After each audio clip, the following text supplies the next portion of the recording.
That's an access control. Yes, Ignacio. Or I would assume it's the process of allowing people to certain parts Mhm. or areas of your system. Yep, physically or logically. Logically meaning on your computer. It's also physical access, and they say physical security and access controls. Well, physical security is important. I don't have a lot of physical security in this room. You know, I have a closet, but of course it's drywall, so you just take a little hammer and you can be through that in no time at all. But it is physical security. It's not sitting in the front office by the secretary's desk, which I have seen. Like, okay, this is not good. You've seen security fences and bollards, and we have video surveillance and metal detectors. What I want is to have like a whole body scan, you know, that would be fun. Maybe not. I may have to do that in the airport. So privacy screens, what's a privacy screen? How does that do any good? What's a privacy screen? It Yes, Ignacio? reflects what you're seeing. Yep, it creates so you can't see from the side. And what that also helps prevent is, what's that called, when somebody stands behind you and watches you type in the keys? Shoulder something? Yeah, shoulder surfing? No, shoulder, but I don't. Yeah, it's something like that, but you have to also be aware of that, because if you're typing and someone has quick eyes, they can see, you know, what you're doing, or they take a video of it when you're not looking, yeah. There's also another one, if you come into a secure building, like high schools and stuff now, we're not to that point, but we're starting to get there. If you come in behind somebody and you just use their entrance as your entrance, there's a, what is that called? Well, I can't remember any of these things now. It's not shoulder surfing. Yeah, that's. Tailgating, yeah, it's called tailgating. So physical security is important. All right. Do we have two-factor authentication anywhere that you work, that you do things? Yes. Okay. So two-factor authentication means that you have two different ways of doing things. It can be what you know, it can be what you do, it can be what you are. What would be a what you are sort of authentication? What you are is what you have and what you are. Biometrics.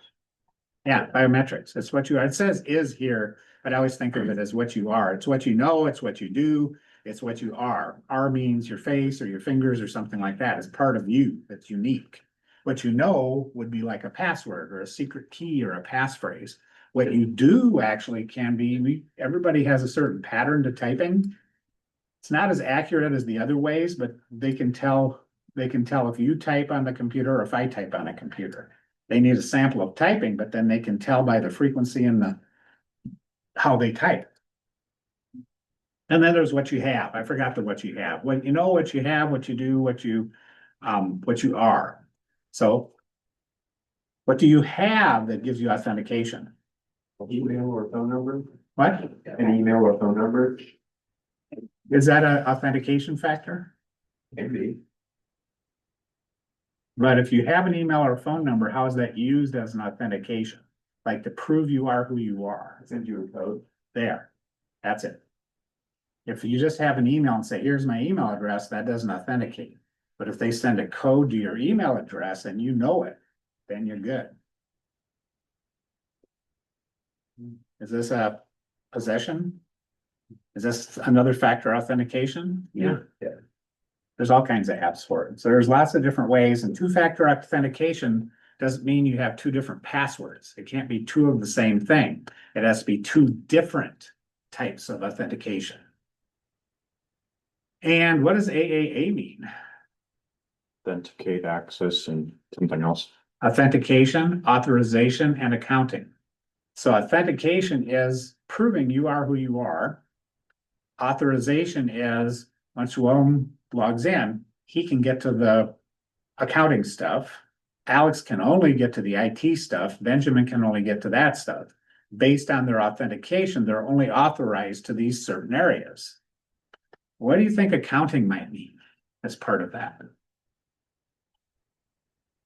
Like keeping track of who has access. And who does what? Yeah, who does what? A lot of your stuff is being logged. You don't even know it. Oh, yeah. Yep.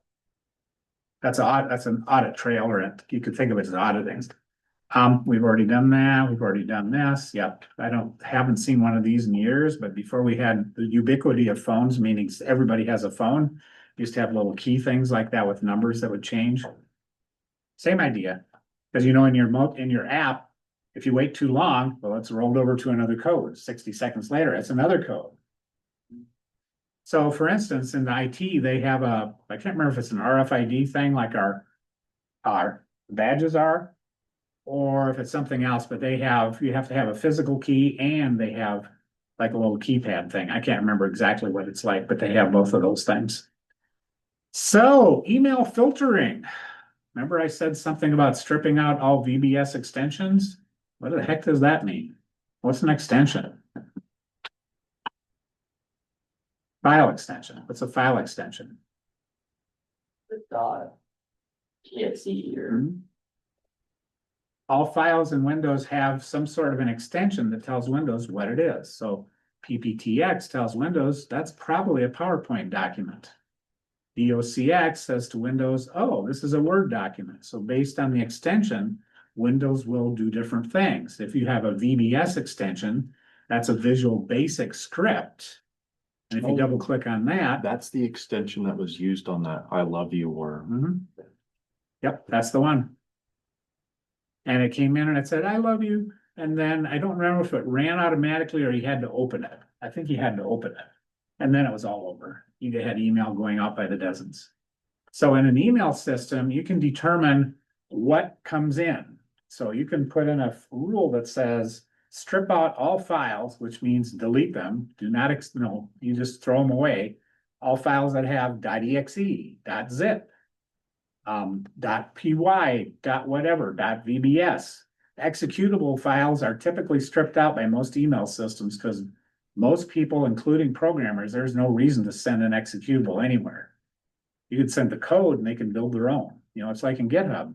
You don't store EXEs in GitHub, you store the code. Because an EXE could easily be the virus that, suddenly you're in ransomware and you have to send them $1 million of Bitcoin or you won't get your baby pictures back or whatever it is that you've lost. So that's what email filtering is. It also, there's databases of known scams, spammers, and IP addresses and places where things come in. Do you know how many email messages you'd get if we didn't have email filtering like that on this system? On every system that you use email on, you'd have thousands a day. And some of you may have lots of them in a day. And one of the things that I've always done is I've always been very careful where I put my email address, and practically every email address I've had for 20 years, just because I'm very careful with it. And I have a throwaway email address, which really has never gotten inundated either. If you're suspicious, how hard is it to create an extra Gmail account? Use that for all your online whatever, and then when that gets overpopulated with spam, throw it away and use another one. Keep one that's only for your family and friends and people you correspond with. You don't have to have just one. That's a thought. So incoming mail means we're getting rid of spam and phishing things and all that sort of stuff. And actually, from my email, I've had loringw@wncc.edu for like years, because I've been doing things like for the last 30 or 40 years of various types with the college. So I've had that email address forever. I don't really ever get much spam.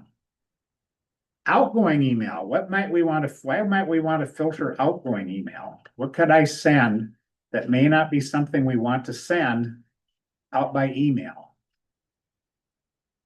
Would it be, what type of information would not be appropriate to send outside our system?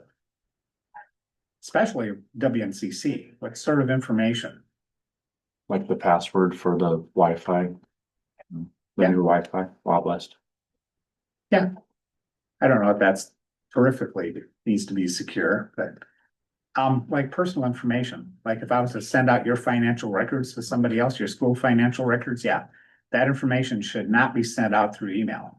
We have, I can't remember what it's called, but if we need to transfer that sort of information, we have a secure website where you put it on there and then somebody else comes and picks it up. And I can't remember what it's called because I rarely get anything by that.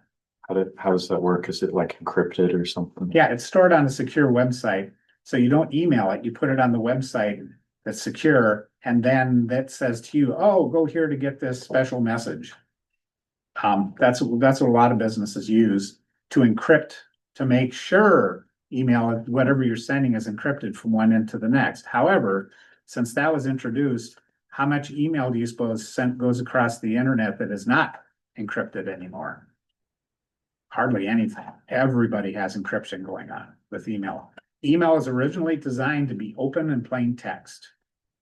And then they added on the layers of encryption and security. So pretty much everything you do on the internet or anything you do at all is pretty much all encrypted. I can't really think of an example unless you use an old thing like Telnet or FTP, or there's very few things that anybody would use. And they're all been replaced by newer things that are encrypted. And also, no, that wouldn't, okay. So what is social engineering? What is social engineering? Hi, I'm Bill Lord. Nice to meet you. Yep, I think Ignacio could be the king of social engineering. What do you think? No. Yeah, because that's what social engineering is. It's, you know, tricking people into giving up private information. Take somebody to a bar, get them drunk, you know, you could weave all kinds of things and get information out of them. One of the things that hackers do, and I'm almost done with Mr. Robot, and it's pretty darn close to real life hacking. He does a lot of social engineering. Well, he'll like pick people's pockets, he'll pick locks, he'll talk people into doing things, he'll get information from them by tricking them. You know, because that piece is easier to do than actually hacking. Yeah, Joam? I think it was the fourth episode of Mr. Robot. The guy was selling his disc. He made like a song. And he was selling on the street close to the company. But actually it was a malware. Yeah, yep. I remember that. Yeah, that's right. This CD, yeah. And he tried to play it in his office computer and it wouldn't play. Well, of course it wouldn't play. Yeah, social engine. Oh, and another point, one of the people takes USB drives and scatters them all over the parking lot. Well, is that gonna be, don't you think, oh, a free USB drive, let's pick that up and see what's on it. Yeah. Yeah, that's social engineering. Phishing email, somebody sends you an email and says, oh, this is IT from the college. You need to, you know, click here to put in your username and password because we need to do something or whatever. Well, no one is ever legitimate, ever going to email and say, what's your password? Never, ever. Somebody asks for that, you're being phished. Never happens. It will never happen. Microsoft will never call you and say, oh, we're seeing some interesting network activity on your network. Can you go to the command line and run some of these commands? Yeah, it's not going to happen. Nobody's going to do that. So yes, there's lots of ways to social engineer, and that is when you think about security, what is the biggest attack vector in any network? The human. The human is the biggest threat vector or attack vector, attack surface, whatever you want to call it. We are the biggest problem. The technology is fairly reliable. Once you set something in motion, it keeps going. But all they're waiting for is Ignacio to click one link that's not right. He wasn't paying attention because he had a fight with his girlfriend the night before. He didn't sleep well. He got drunk and then, whatever. He's like, okay, let's click on this. The whole network's down. I'm not exaggerating. Those things happen, and that's where that stuff comes in. I'm not saying that Ignacio was like that. I was using him as an example. So never give out passwords. Do not store them on a computer. Do not use, this is a tough one. Do not use the same password on more than one application. So how many people have 100 different passwords for stuff? Yeah. It's tough. How do you keep track of all that? Well, it's a good question. Excellent. Yeah. So what did somebody said the right thing? Password manager. Yep.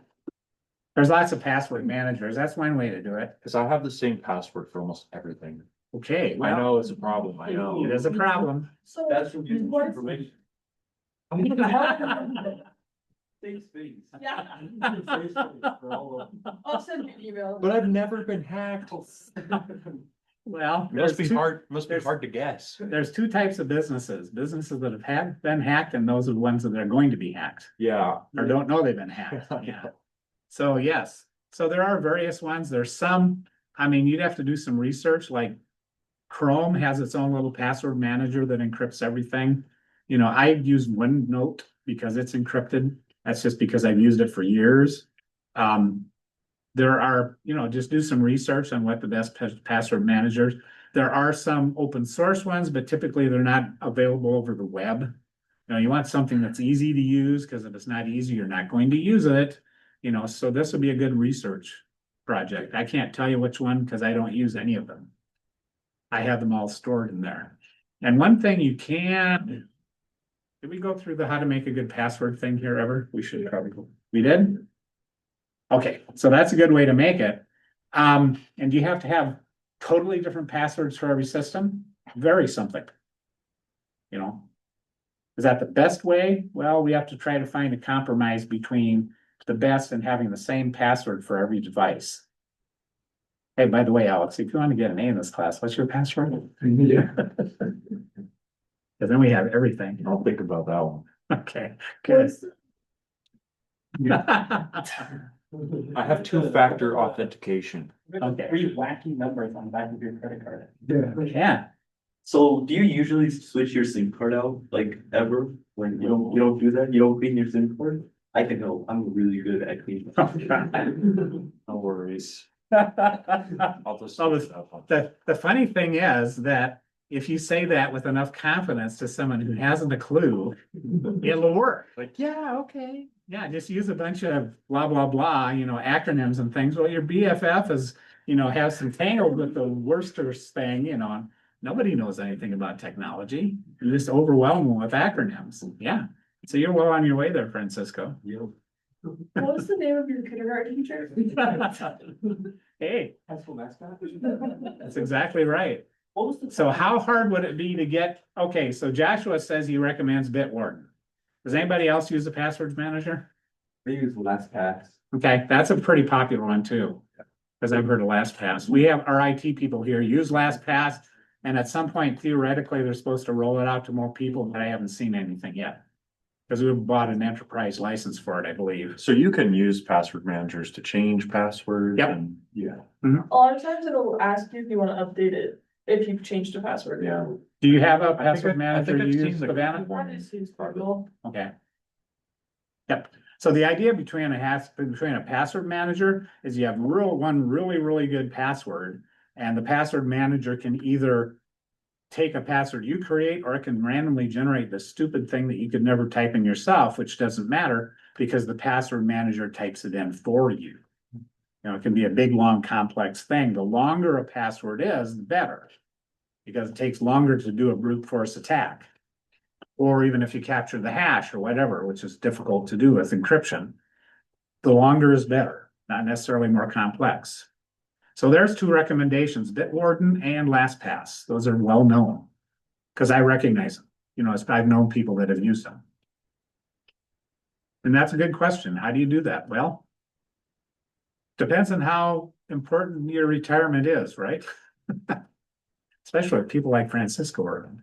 Gotta watch out for him. Yes, I mean, yeah, my SIM card needs some cleaning too. Let me see. Yeah. I have the right kind of alcohol to clean it, you know, because the little contacts can sometimes get, you know, a little dust, little, you know, things in If there. your Wi-Fi is slow, I could get that, so that'll be. Yeah, exactly. Okay, so lock your workstation. It's very common to have a screensaver lock, because if I walk away from my workstation, someone else can sit down and like email the president and tell him what I think he's a dork, and then I'm looking for a new job. You know, or they can get into all my files, because I've authenticated already. If things are not physically secure, which can just be the screensaver locks, and they have to know the password. So it's not uncommon to have a screensaver lock. Or you do Windows L, that locks your computer. But if you're at home, that's a different thing.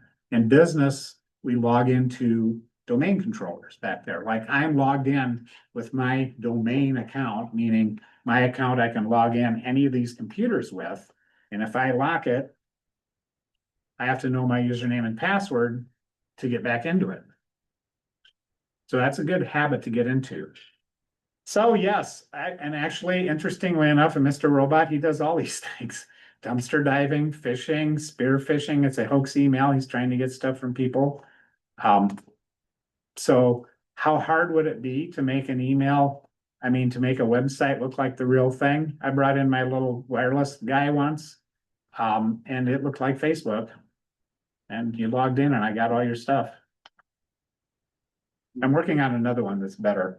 I just haven't finished it yet because the middle of the semester is not my best time to get projects done. So phishing is the big one. Send you an email that says, oh, your subscription to Netflix has expired. You know, you're not going to be able to watch anything. You just have to get it done right now. And that's the part Francisco missed. Urgency. There you go. It's like, man, if you don't clean that SIM card, your phone's gonna blah, blah, blah, blah, There was blah. like, some of the new iPhone 17s came out with like defective, SIM cards.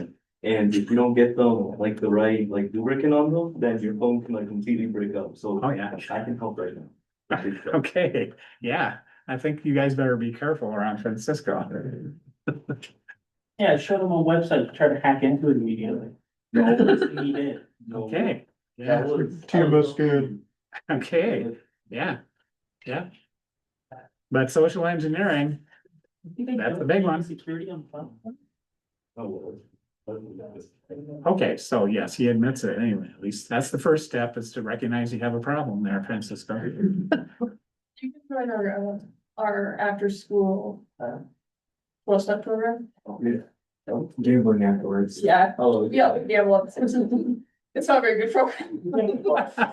So you have an after hours gambling ring there, Savannah? You should join To in. help those who need to get off the addiction of hacking and to get them onto a better addiction. Yeah. Like gambling. That's a good addiction, yeah. you have a really bad problem, but let's get you on a worse problem. Okay, good idea. I can see where this is trending down pretty quickly here. Okay, so what are you up against? Well, the general term for everything that's bad, that's software, is malware, malicious software. It used to be viruses, but malware is what we call it now. Grayware is annoying things that every manufacturer of a computer puts in, you know, these stupid programs you don't want.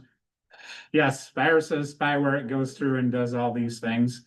A Trojan means you search for something and, oh, I want to install this program. Well, they changed the website or you type in the wrong address, like you type in google.com with an extra O, and you download something and install it you think is legitimate because it looks right. Always be very careful. Look at when you're doing a search. Let's see, what should we search for? Zoom. Do Zoom client. Well, does this look legitimate? Zoom.us? Yeah, it does. And you might have some place that's like, oh, snapcraft.io. Well, I actually know that is legitimate, but that does look a little suspicious unless you're sure. But that is, Snap Store is like a way of installing other packages that aren't part of the distribution. Anyway, you don't need to know that. But when you do some searches, you'll see things that are advertised and promoted. Some of them will say this is where you want to go, but it's not really the right place. So pay attention to this. The URL, Uniform Resource Locator. Everybody know that one? URL? That's one of those acronyms we IT people like to use because it's too hard to say web address, right? That's what I'm thinking. A lot of things are invented because of laziness. You want to get it done one step faster. All right, moving on. Rootkit. Used to be bad news. We've talked about that before, having to do with BIOS and UEFI, right? So with a BIOS, you can start that machine up with anything. With UEFI, it has to be code signed, which means it has to be certified that it actually is a real operating system. So that's one of the things that really helps stop rootkits is you can't hide things like you used to be able to. Everybody knows what ransomware is. We've had companies all over the panhandle in Wyoming we know about that have gotten hacked by ransomware. We haven't gotten hacked yet at WNCC, yet. At a security conference I went to, he says there's two kinds of businesses. Businesses that have been hacked and those that don't know they've been hacked. But at some point, everybody's going to get something. Isn't that wonderful to know? Okay. That's how it works. So DDoS, one of the most famous ones is called the Mirai botnet, MARAI botnet. It was a distributed denial of service, which means there was millions of webcams hammering DNS servers. What's a DNS server? What does it do? What does it do for us as far as navigating the internet? Something with IP addresses. Exactly. Looks them up or something. That's exactly what it does. You type in google.com, DNS looks up the IP address. Computers don't do words, they do numbers. So you're exactly right, Alex. If DNS doesn't work, then entire systems will go down. In fact, that's kind of a hit for the AWS. So that's part of what happened in one of their low level services. Everything has DNS in it. If it doesn't work, things do not work. So that's one of the big vulnerabilities on the internet, is if there's enough distributed denial of service against the DNS servers, or there's like root DNS servers that are distributed throughout the world. If they get taken down, we're not doing anything unless you know the IP address. Distributed denial of service means that it overwhelms the computer by having millions of people come in at the same time. So if I had 1,000 people trying to access my little web server in the back room, it's going to keep using up resources until the resources are gone. What's going to happen after the resources are gone? It can't respond anymore. It can't keep up. Every system has a limit of resources. And if too many people try to consume that resource, it could crash, it could just stop responding. So far my fish cams have not been attacked. How do you hack a password? Brute force would be, let me bring up a notepad.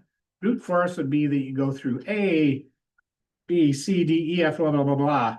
And then you do A, B, and you just do every possible combination. That sounds like a long time, doesn't it?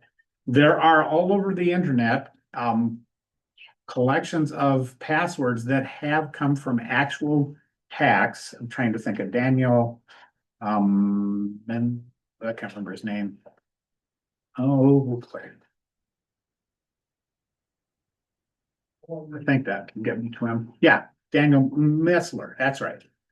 So this is one that a lot of people use for classes and stuff, because each password in here is one that's a real password gotten from data dumps. And some of the passwords are not nice words, but you know, are these good passwords? No, but they are passwords people have used. All of these are. I mean, wherever you look, these are passwords people have actually used because they've come from data dumps.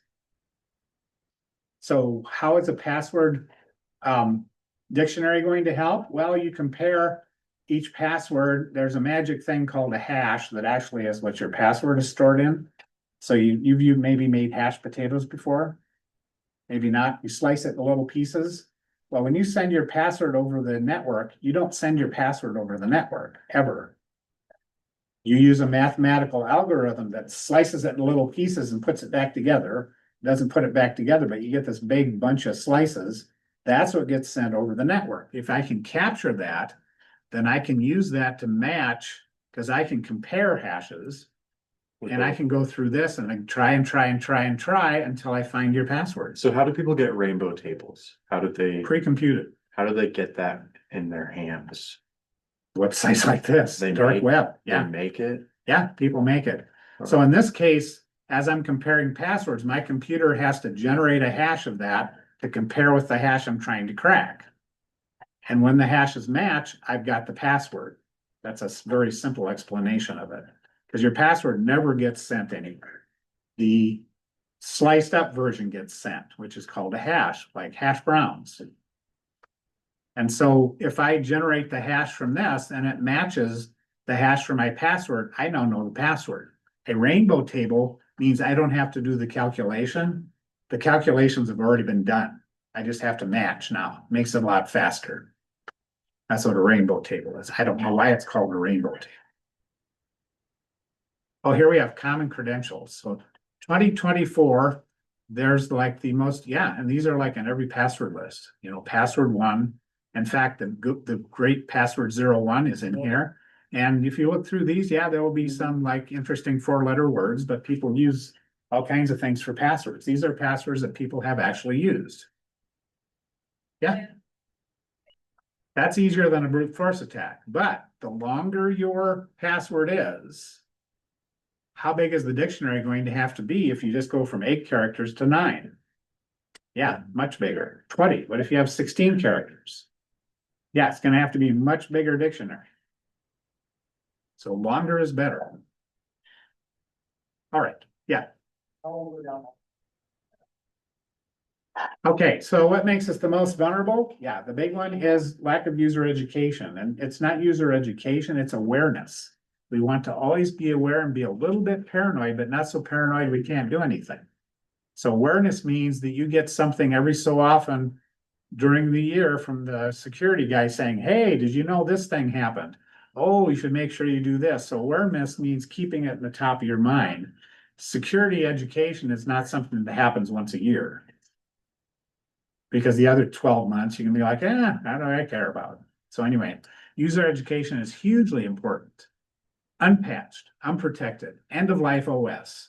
When Microsoft doesn't send out any updates for a server anymore, should you be keeping that online? No. At home, who cares? You know, but it's not a good idea. Okay, moving on.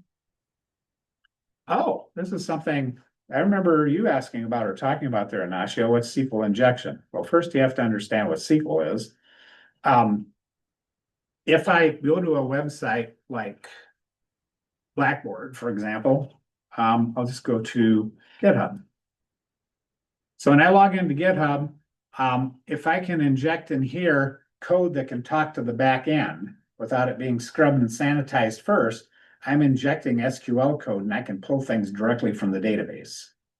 But nobody programs like that. One of the first things you learn when you're programming an SQL is not to have that connection too close.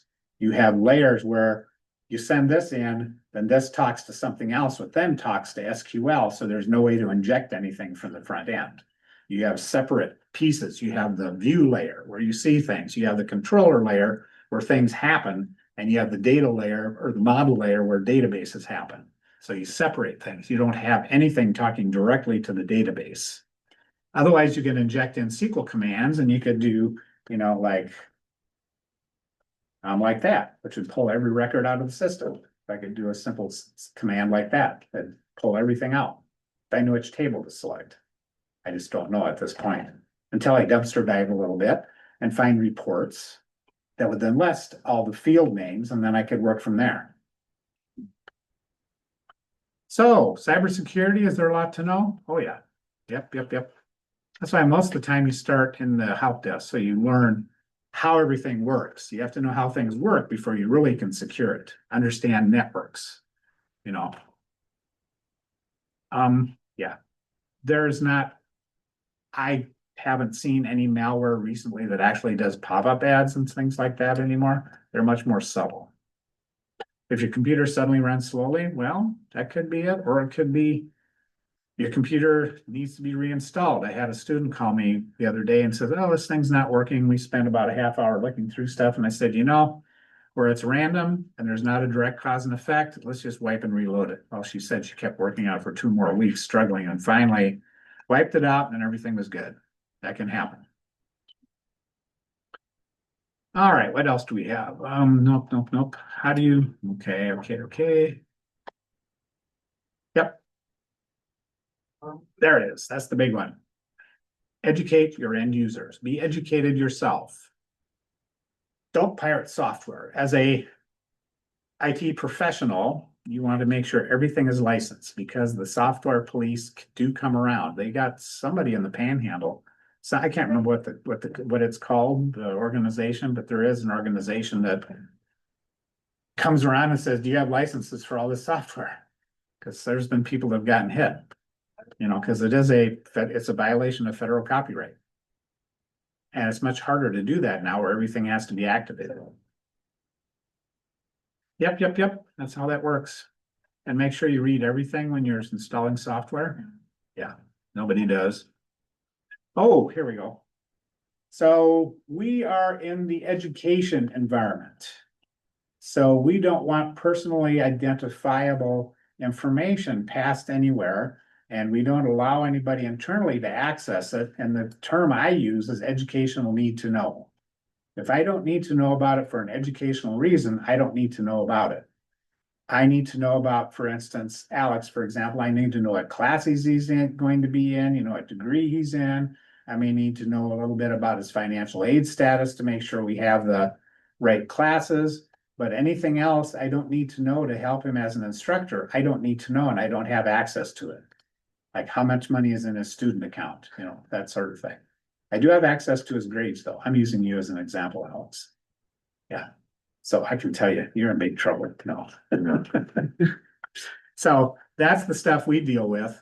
Health information, if anybody's worked for a hospital, yeah, that's a whole different level. You have all kinds of PHI, protected health information. They're much more secure than we are. The military, yeah, even more secure. We are governed by the, oh, no, I can't remember what it is. FERPA is one of them. Family education, something or another deal, which says we're not supposed to spill the beans on students. And ours is a little different than what's in the high schools and public schools. We have a little different take on it than they do. I don't know exactly what it is. I just know it's different. Sarbanes-Oxley, that's it. It's a general thing that has data standards. And so we have a company that we have audit us. And as there's like, I don't know, 200 points of audit, and we're gradually getting rid of things that should be changed, you know, fixing things as we go. So auditing is an important part to have a third party take a look, because you're not going to see everything. You're working in it every day. You're not going to see everything. How useful is it to you have a degausser anymore for magnetic devices? How many magnetic devices are in this room for storage? Not a single one. There are no mechanical hard drives in this room. They're all SSD. So the degosser is not much any good anymore. Solid state devices have a secure erase built in. In fact, these guys have a secure erase built into the BIOS that tells the SSD drive to do a secure erase. So it's built into its hardware. You could also take out a hammer, you know, or you take it to some place that shreds it. I rescued all these from being recycled and shredded because I figured I can use them. And I can. We've used them. I will use more. All right. Does everybody have everything you need to do? What does CIA stand for? Not Central Intelligence Agency. And security, it stands for C. It stands for confidence, man. No, Confidential. confidentiality. Yep, that's the whole authentication thing. And you know, you are who you say you are, a password authentication.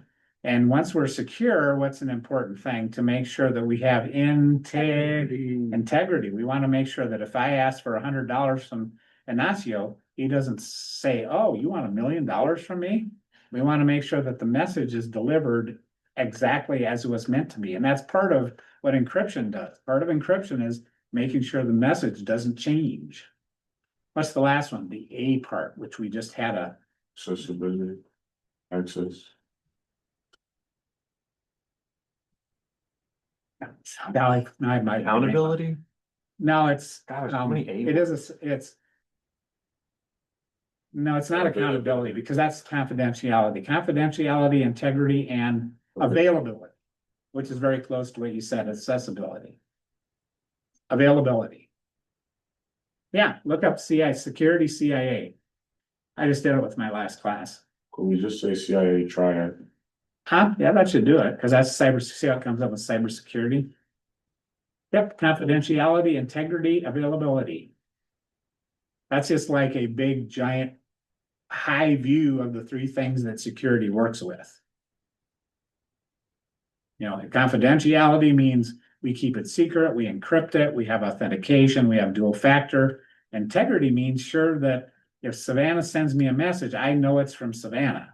If I'm buying things on Amazon, Amazon knows it's me making the purchase. You want to make sure that it's the right people. Availability is like, do you have good backups? You have good redundancy because that's important. If you can't get to the information, what good is it being secure? It's not. It's no good to be secure if you can't get to it. Okay, so everybody's brain expanded? So much. Yeah, good. Oh, there's Joshua said about a few, 20 minutes ago, and I just didn't see it. LastPass was hacked in 2021, so he switched to Bitport. Yeah, even password managers get hacked. Well, Hey, it's just a matter of when. It's not if, it's when. You know, really. If somebody wants to get in bad enough, they'll get in. You know, it just will take time. you just have to be stronger than the other guy. Like, if your company is stronger than some other company, they'll go for the